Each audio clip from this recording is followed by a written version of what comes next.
What is good, Tesla family? It's Ray J back with another video. And in this one, I want to break down what's happening with Tesla SPY and a couple of other tickers. I'm going to break down what's going on with the overall market moving forward as we have important data coming out, not to mention some big headlines for Tesla stock. But before I begin the details information, before I get into any more details, let me just mention a couple of things. I am personally not a financial planner, so take nothing I say as financial advice. And also, if you guys can, please check out the Weeble link, which is down below and in the description. If you sign up for Weeble and deposit $500, you're guaranteed 20 free stocks. And the offer ends very soon in just 4 days. Anyways, now let's break down what's happening with Tesla right over here. As you guys can see, Tesla's trying this phase of consolidation where we're trading sideways for quite some time. And Tesla's still holding up decently, but now we're actually stuck at a very, very critical level. So Tesla has resistance currently at this 188 area. If we break through this, we'll be looking for a push for 190. We're testing support 187, losing this, and this is actually the resistance from yesterday. Losing this opens the doors for 185 and then 183. So I'll be watching this very carefully. We do have this tough resistance right here on Tesla that's affecting it. And what else is interesting is we're actually getting a lot of headlines right here that are kind of negative for Tesla. Bloomberg just reported that Tesla's about to lose its EV market majority in the USA.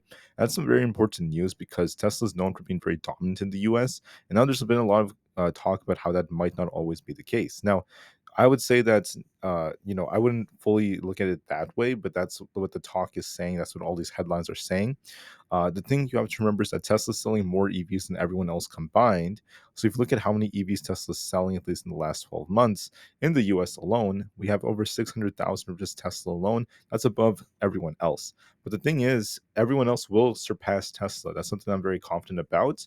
There's going to come a point when you have all these other companies like Chevy, Ford, GM, the list goes on. They're also going to be selling EVs in the US, and they're eventually going to catch up to Tesla, at least when you combine everyone else. Now, that's not what the concern is, at least to me, because I think that that is inevitable as the EV sector is growing. The real question is, how much more sales can Tesla continue to sell, and can they continue to maintain their growth? I think that's even more important than them losing their US market majority. Even if that's the case, I wouldn't necessarily mind if Tesla loses it because there's going to be so much more competition coming. But like I said before, as long as Tesla maintains good growth, we get some decent margins, and we continue to shine the way we are, Tesla's going to be completely fine.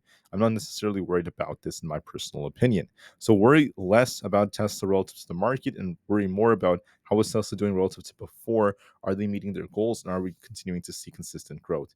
There's also some talk, excuse me, there's also some talk coming out that Tesla is about to drop 28%. They're saying this because Tesla's fundamentals are weakening in their opinions. They're saying that Tesla has a lot of lackluster results. Now, I agree with some of the points that yes, some things are a little lackluster for Tesla, such as their previous deliveries report, but it's not the end of the world because Tesla is still yet to report their deliveries in less than a week from now. And when it comes to fundamentals, there's been a lot of criticism for how many employees they're laying off. So yes, it is what tends to happen during recessionary environments or high interest rate environments. But like I said earlier, I wouldn't necessarily count on a 28% drop just yet. I'd rather wait and see what we get from deliveries. Don't forget, we also have the Robotaxi event coming out very soon, and Elon Musk's new master plan 4 that's going to be coming out. And so far, the share price is holding up relatively well. So I wouldn't worry about a 28% drop until we lose some key supports, which we haven't done so thus far. For data about the overall markets, today, don't forget, is Wednesday, June 26th. There's not really much coming up. We have new home sales at 10 o'clock a.m. Then we just have a bunch of note and bill auctions around 11:30 a.m. And that's pretty much it. Everything else is going to be relatively minor. For other pieces of data, the S&P 500 and Nasdaq posted gains on Tuesday after quite a bit of decline, but now we'll have to see how things progress from here. FedEx once again had their earnings. They topped earnings and revenue estimates for its fiscal fourth quarter after the bell, and they're showing some upwards momentum. They posted $5.94 per share with revenue about $22 billion, which was technically all above expectations, which is not bad whatsoever. And their overall guidance was so pretty good. VW is also shifting to high gear with EV startup Rivian, once again taking a $1 billion stake in the startup, and they're planning a joint venture, which is good news for them. House prices in the US are actually going up. They're actually up about 6.3% in April. That's still continuing. And besides that, I'm not seeing anything else that's too crazy, at least for the news. So now let's focus on Tesla. What is likely going to happen from here? Tesla's fighting this resistance right here, but because of the fact that the market has a little downwards momentum this morning, I'd be watching this resistance very carefully like a hawk. I think that there is a risk of us dipping back down to 185 to retest our 4-hour 20 EMA. We might see a little dip on Tesla before it tries to bounce, and I think we're just going to see a lot of consolidation. So a little dip and a bounce with consolidation is the most likely possibility in my personal opinion. Unless we manage to break and hold above 188 and then 190, I think that's what's going to be the case. So watch the resistance levels 188 and 190. Watch support 185, 187 and 185 and 183. My guts tells me we're going to dip a little bit on Tesla towards our 20 EMA around 185, rebound a bit, and just continue to consolidate at least for now. We're still waiting for big data to come out, so we have to give this some time.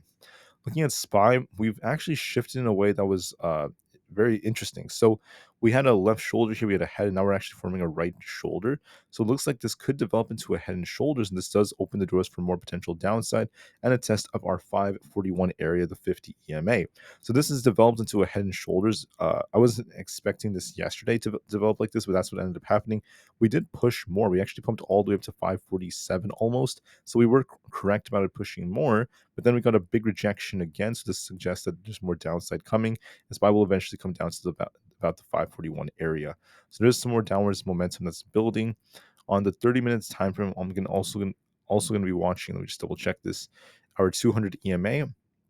So this chart is showing some weakness. We're going to be watching to see if we lose 543. If that's the case, SPY is going to be dumping even more. So I'll be watching to see if that ends up being the case as well. So this looks a little bit more bearish. Looks like it's going to be testing 541. Unless we manage to break past 545 again, the odds favor the downside. Part of the reason why the market is dipping is because Nvidia got a rejection right here. I called 130. We did hit 130 during the pre-market only to reject. Now we're watching 125, our 50 EMA. If Nvidia loses this, it's going to be dipping all the way down to at least 120, and that could drag the indices even lower. So be careful. If we hold 125, we could try to rebound, but I do think there's a risk of us dipping lower. So just be careful. For Bitcoin, we're also dipping a bit. We reject off our 20 EMA. If we break past 62,000, we could push higher. If we fail to do so, we're going to be dipping back down. I do see us dipping all the way down to at least 60,300, if not lower. So there's a risk of downside in my personal opinion. We're seeing something similar on the QQQ. We have like an inverted cup and handle like structure. We pushed up to 480 only. So we did go up to 482, which is what I thought yesterday would happen. But then we rejected off of that. So that's what happened during the pre-market. Now we're going to be looking for a move back down to 475 if we fail to get back above 479. So watch 479 as resistance. If we fail to break that, 475 is coming. And if that fails us, we have this imbalance down to 468 that's coming. So I do see some downside potential in the QQQ. Aapl pushed all the way up to this 210 area, but now you guys can see it's kind of rejecting here. If we lose 210, we'll be dipping down to 207.5. If we break past this, we have 212 coming. So this can actually dip lower. I think that we might be watching to see how well this holds up at 210. If we lose that, I'll be looking for 208 all over again. Just be careful, and then we'll have to give this the time it needs. On top of all of this, we also have a head and shoulders like structure on super micro. If we end up losing support right here at 820, we'll be dipping all the way down to some balance towards 780. With this head and shoulders, there's going to be some downwards momentum and potential, so we'll see how things go. For AMD, we're dipping a little bit. I think we could dip a little bit closer to 158 and kind of shuffle a bit. We're just shuffling for the most part. For Coinbase, a little rejection right here. We did push. We came just short of 125. We actually went up to about 123. So if we fail to, break out above 123, we're going to be looking for a rejection and a move back down to 213. If we break past 223, look for 225. And if we fail to break that, we'll be looking for a little retracement back down to 215, then 213. For Amazon's kind of dipping a little bit on the 4-hour time frame. We could be looking for a test of about 186.3 to 185.2. Those are two levels that are worth noting. We also have a bearish divergence, so we could be looking for a little dip on Amazon. For Meta also has this little rejection here off this 510 area. Going to be looking for a test of 503, then 499. Microsoft, same thing. We pushed all the way up to this 450 area. We're kind of shuffling here. I think we might retrace to 448. We'll see if we bounce off that again. It's still on a very, very nice uptrend. Google is struggling at 186. If we do reject here, I'll be looking for a dip back down towards 183. Overall, it's still holding up decently and it's still in a strong place. GameStop, flat like a pancake right now. Need to break past 26 to turn bullish. AMC is the same thing. We need to try to get back above 4.75. Otherwise, we're just kind of consolidating. With that being said, guys, that's my update for Tesla and the markets. As far as Tesla goes, although it pushed very nicely, just watch this resistance as we get closer to 188. We could see a little retracement on Tesla into the 185 before it tries to bounce again. So just be careful, guys, as the market is showing some weakness, and then we'll see how it goes from here. With that being said, thank you for listening. I hope you guys have a great day, and I'll see you guys very soon on the next one in just a couple of hours. Thank you and peace out.